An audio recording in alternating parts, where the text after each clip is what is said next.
amis, bienvenue dans cette nouvelle vidéo. Nous sommes déjà à l'épisode 2 de la série sur l'immobilier rentable. Je suis ravie que tu sois encore avec moi. Si tu n'as pas vu la première vidéo, n'hésite pas à la voir, je l'ai mis dans la playlist immobilier rentable. Aujourd'hui on va voir comment faire lorsque tu as trouvé la bonne affaire, quelles sont les démarches nécessaires pour la suite de ton opération. Une fois l'offre d'achat signée par les deux parties, il va falloir passer à la signature du compromis. Le compromis se signe soit directement chez le notaire lorsque tu signes avec un particulier, ou alors directement avec ton agent immobilière qui va t'envoyer. Alors moi pour le coup elle me l'a envoyé par email et on a tout fait par YouSign. Je sais pas si tu connais, c'est hyper pratique, t'as pas besoin de te les placer, donc tu signes à distance et ça c'est génial. Pour signer le compromis c'est pas très compliqué, mais ça fait quand même beaucoup de pages. Il faut quand même tout lire, il faut vérifier que toutes les clauses que tu avais mises dans ton offre d'achat sont bien restipulées dans ton compromis. Quelque chose qui est un petit peu fastidieux à regarder, mais c'est le plus important, donc vraiment prends du temps à le lire. Par exemple moi je sais que j'ai beaucoup envoyé de SMS, beaucoup d'appels à mon agent immobilière que j'avais en contact pour lui demander voilà ça correspond à quoi, parce que des fois j'avais des doutes et puis c'est du vocabulaire qu'on n'utilise pas tous les jours, donc hésite vraiment pas à poser tes questions là-dessus avant de signer. J'ai volontairement mis la partie banque après la partie compromis parce que c'est plus intéressant d'aller démarcher les banques pour trouver un prêt une fois que ton compromis est signé. Surtout que lorsque tu as signé ton compromis, tu verras, il y a toujours un délai en fait pour que tu aies le temps de trouver un crédit immobilier. En général c'est 45 jours, mais tu peux négocier plus si tu veux. C'est rarement moins il me semble, je crois que c'est le minimum. Après vérifie bien dans ton compromis et puis c'est vraiment suffisant pour trouver un prêt. Si tu te bouges les fesses, clairement tu vas trouver. Il faut vraiment que tu ailles voir plusieurs banques, ça c'est vraiment hyper important. Ne va pas avoir qu'une seule banque, celle que tu avais, ta banque de famille, ta banque de jeunesse. C'est pas hyper intéressant de ne faire qu'une banque, même si au final ce sera la banque la plus intéressante pour toi. Personnellement ça a été le cas les deux fois où j'ai acheté. Lorsque tu vas voir ta banque, il va falloir que tu détermines donc ta stratégie d'emprunt également. Ce que je te conseille et ce que tous les investisseurs font pour s'enrichir, c'est de demander des prêts les plus longs possibles. Je vais t'expliquer, c'est très simple à comprendre. Plus tu fais un prêt sur le long terme, moins tu vas payer en mensualité et plus tu vas pouvoir après rentrer du cash flow, c'est-à-dire ce qu'il y aura en surplus du crédit que tu auras payé ainsi que toutes tes charges. Cette technique est très importante si tu veux continuer à investir en immobilier, parce que si par exemple tu achetais ta résidence principale en premier lieu ou un investissement qui ne serait pas du tout rentable comme Wapinel ou des choses comme ça, c'est quelque chose qui va pas forcément te faire rentrer de l'argent et donc qui va être considéré auprès de ta banque ou des autres banques que tu vas démarcher comme un crédit au final et non une rente immobilière. Voire peut-être à terme devenir rentier en immobilier, c'est quelque chose que je te souhaite et que je souhaite vraiment à tout le monde, même si tout le monde ne pourra pas y arriver. Ça se saurait. Moi c'est grâce à cette technique que j'ai pu acheter mon deuxième appartement, parce que quand je suis allée à la banque la deuxième fois, et bien j'ai pu montrer le tableau en fait de rentabilité de mon premier bien. J'ai emprunté sur 30 ans avec un prêt à 110%, donc ça c'est ce que je t'expliquais dans la première vidéo. Donc c'est un prêt qui inclut le notaire, les travaux et frais d'agence. Coucou, c'est la petite voix du montage. J'ai oublié de vous dire également qu'il est très judicieux de demander un différé de prêt à votre banque d'un minimum d'1 an. Cela vous permettra de payer le prêt qu'au bout d'1 an et donc de créer un fonds de sécurité et aussi de vous soulager durant les travaux. Bref, je vous laisse avec la suite. Ce qui est très important, c'est d'aller démarcher les banques. Et dans cette partie, ce que beaucoup d'entre nous ne savent pas, d'ailleurs j'étais dans le même cas que toi si tu regardes cette vidéo et que tu n'es pas encore au courant, ne va pas avoir une banque comme ça. 3, 2, 1, jeu d'actrice. Bonjour monsieur le banquier, voilà, je gagne tant par mois, j'ai tant de dépenses, combien je peux emprunter monsieur le banquier? Alors ça non, ça on ne fait pas. Si tu regardes cette vidéo, jure-moi que tu ne feras pas ça. Tu calculeras ton taux d'endettement avant d'aller voir ton banquier. Si tu veux, je te partage ici la petite formule de calcul qui est à prendre avec des pincettes bien évidemment. C'est vraiment pour avoir une idée de l'ordre auquel tu as le droit d'emprunter. Une fois que tu sais à peu près combien tu peux emprunter, il va falloir que tu prépares un dossier immobilier bancaire. Ah, c'est un truc hyper important. En fait, tu veux investir dans l'immobilier pour gagner de l'argent. Il va falloir que tu sois un professionnel. C'est comme à l'école, on vient avec son ordi et on présente son dossier au banquier avec tous les papiers nécessaires, toutes les informations que le banquier a besoin. C'est ce qui va vraiment permettre de montrer ton sérieux au banquier. Le banquier, il faut le rassurer pour qu'il puisse t'emprunter. Au final, tu vas voir plusieurs banques, mais tu vas avoir surtout plusieurs banquiers. Ça va être vraiment différent en fonction de la personne que tu vas avoir en face de toi. Si la personne en face de toi n'a jamais investi dans l'immobilier, n'y connaît rien à tout ça, elle va rien comprendre. Et moi, ça m'est arrivé d'avoir une personne qui ne comprend pas tout ça et j'ai clairement perdu mon temps. J'étais 2 heures à la banque et j'aurais mieux fait à ce moment-là de dire au revoir. Au lieu de ça, j'ai perdu mon temps, j'ai essayé de négocier avec lui, mais en fait c'était peine perdue, la personne ne comprenait pas.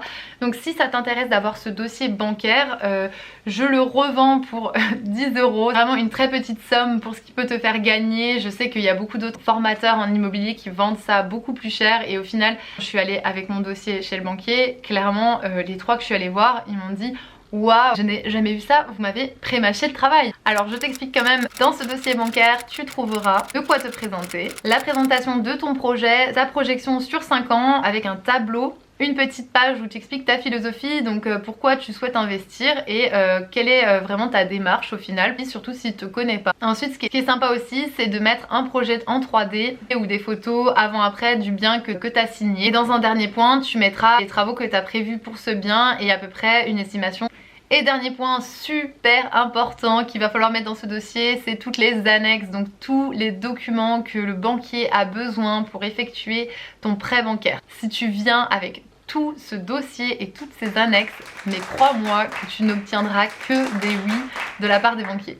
D'ailleurs, petit bonus, n'hésite pas à venir bien habillé. Les 3 premières secondes sont les plus importantes, faut jamais l'oublier. Une fois que tu es allé voir plusieurs banques et que tu as eu plusieurs oui, moi je te conseille d'accepter celle où tu as le moins de mensualité. Et alors sache que plus tu fais un prêt long, plus le taux est élevé, mais le taux final c'est pas vraiment le plus important parce que si tu calcules la différence avec par exemple un taux à 1.4 ou à 1.6, franchement la différence par mois elle est très légère, que tu pourras toujours négocier, donc c'est vraiment pas le plus important. Il faut que tu regardes tes mensualités et aussi tu peux faire baisser tout de même le taux par exemple en négociant les assurances chez le banquier. Il adore quand tu prends les assurances habitation avec lui, l'assurance PNO donc personnel non occupant, et toutes ces choses là c'est très important aussi que tu les prennes avec ton banquier, ça va le rassurer et il va aussi être content. Une fois que tu as fait ton choix et que tu as signé l'offre de prêt, tu verras qu'il faut attendre 11 jours ouvrés avant de renvoyer ton offre de prêt signée. C'est un délai que tout le monde doit respecter et des fois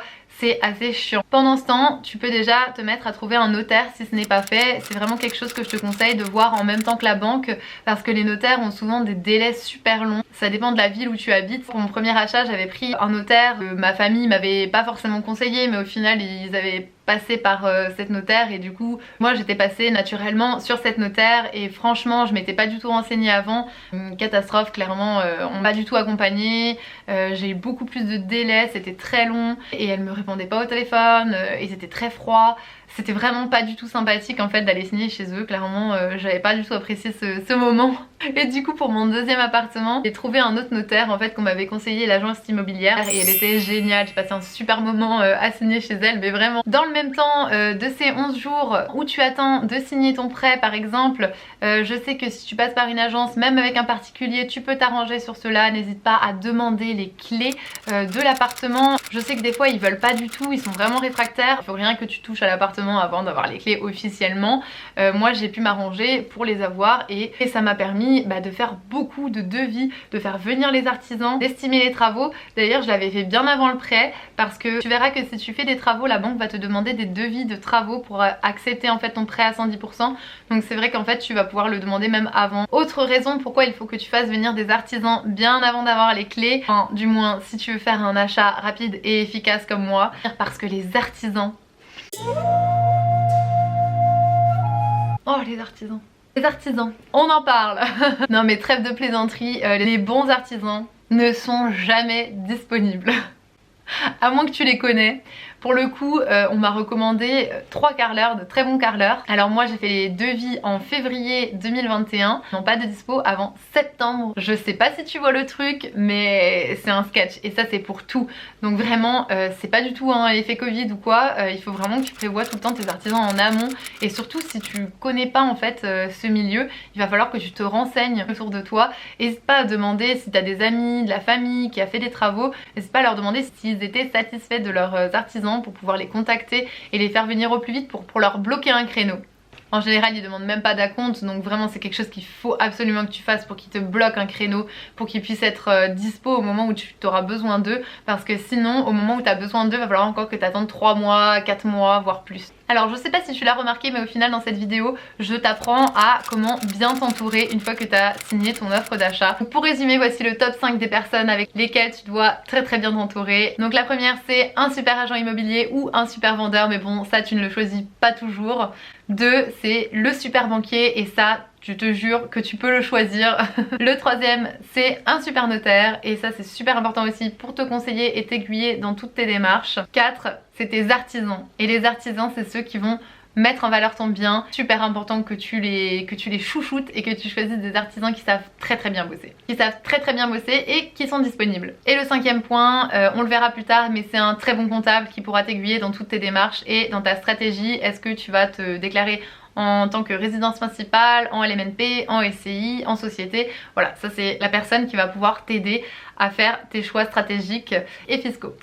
Voilà, c'est tout pour l'épisode 2 de que faire après avoir signé une offre d'achat. Eh bien, il faut très bien s'entourer. J'espère que tu l'auras retenu avec cette vidéo. Je te donne rendez-vous dans l'épisode 3 où on va voir la partie artisans, travaux, toute la partie où on est vraiment dans le dur en ce moment avec mon copain parce qu'on est en train de rénover mon 2e appartement. Je vais vraiment t'emmener dans les coulisses. J'ai vraiment préparé plein de vidéos sur le terrain, donc je pense que ça va vraiment changer de l'épisode 1 et 2. J'espère que ça va te plaire et t'apporter beaucoup de valeur. Je te fais de gros bisous et à très bientôt.